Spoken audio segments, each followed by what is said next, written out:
So I'm sitting here at Morning Coffee. Good morning. How are you? We're here with the Morning Report.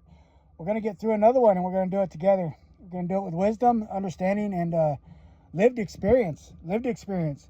I think that's what's kept me going all this time. I was down in Texas. I was with this guy, and we were driving. I met this guy, and I was working for him. We were driving through this countryside and down there around Laredo. Or not Laredo, but Goliad.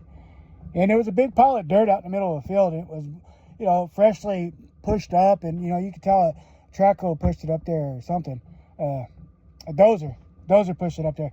But the guy, he kept looking at me. He's all, "Where do you think that came from? That just appeared. I don't see no tracks in and out." He was serious, but I could tell it was being played.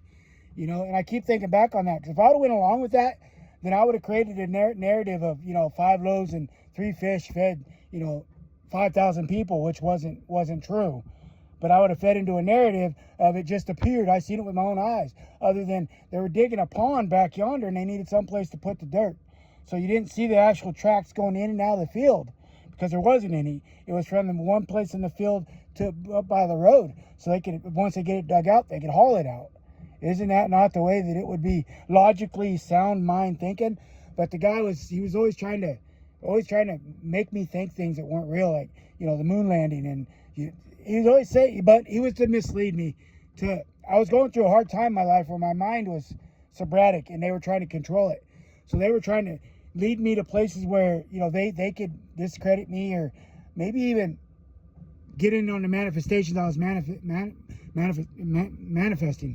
If that makes sense. They were trying to lead me to manifest for themselves.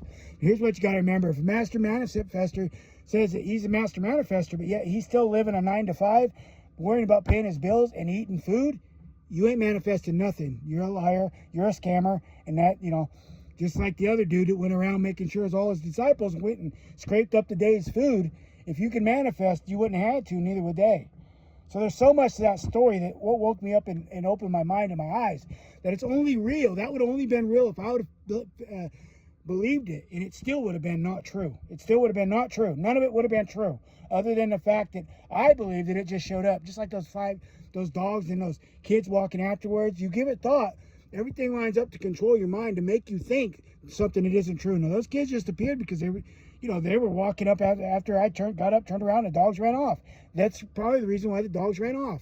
And then I assumed I was hearing a lot about skinwalkers. So if you think about it and connect the dots, it wasn't even like that. But I told that story one time to draw people out and to see if they're going to play in my energy. And they did play in my energy, and it's a gotcha moment.